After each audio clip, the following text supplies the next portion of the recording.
त्यो No rain. त्यो समयमा चाहिँ त्यो काठमाडौँ भ्यालीमा चाहिँ पानी परेको थिएन।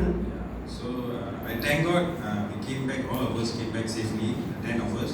प्रभुलाई धेरै धेरै धन्यवाद भएको होस् किनकि उहाँले एकदमै असल तरिकाले त्यो मिसन पुरा गरेर उहाँले फेरि फर्किनु भयो। And one by one get not well last few days.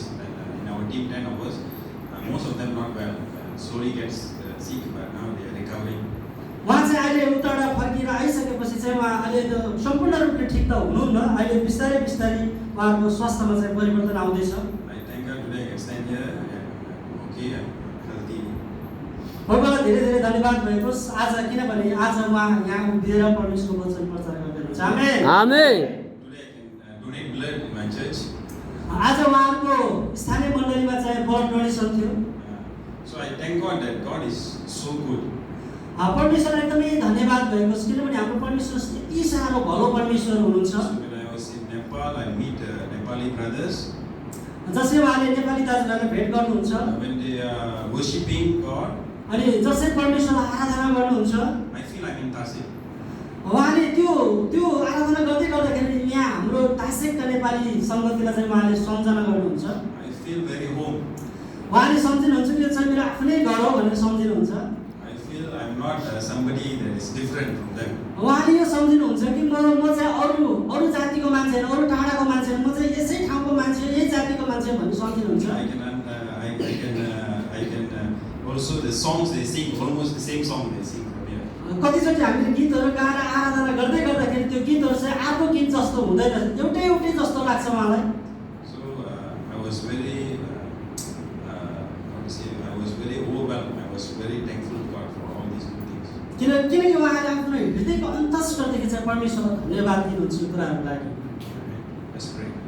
आउनुहोस् हामी प्रार्थना गर्छौँ। Holy Father, we give you thanks for you are great God. परमेश्वर पिता हामी तपाईँलाई धन्यवाद दिन्छौँ किन तपाईँ भलो परमेश्वर हुनुहुन्छ। Father, we want to give you thanks because any part of this world you are the same God.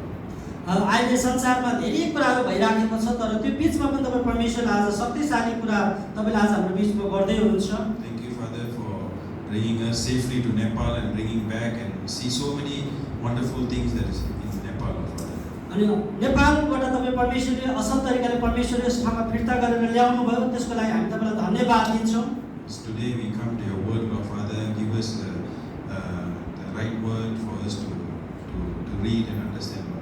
आज हामी तपाईँ परमेश्वरको वचनबाट हेर्दैछौँ, त्यो कुरा बुझ्नलाई तपाईँको समझ हामीलाई दिनुहोस्। We ask, Lord, for your understanding to understand the Bible.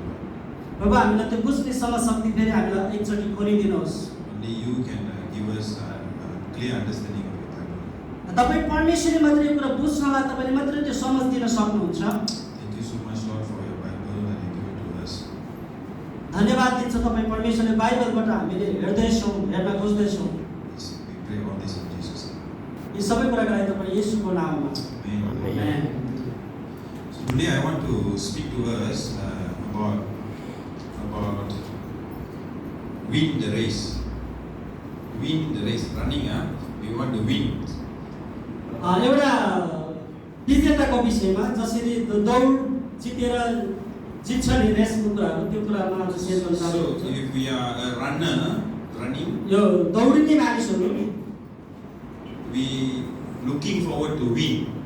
अनि उनीहरूले चाहिँ यो कुरा हेर्छ कि उनीहरूले चाहिँ विजयमा पुग्ने उनीहरूले चाहिँ उनीहरूको दृष्टि त्यहाँनिर हुन्छ। If you are a runner, you are not looking forward to lose. किनभने त्यो दौडिने मान्छे चाहिँ उसको निशाना चाहिँ जुन ठिक ठाउँमा हुनुपर्छ, उसको निशाना चाहिँ लुज भयो भने ऊ दौडिन सक्दैन, त्यो सही ठाउँमा पुग्न सक्दैन।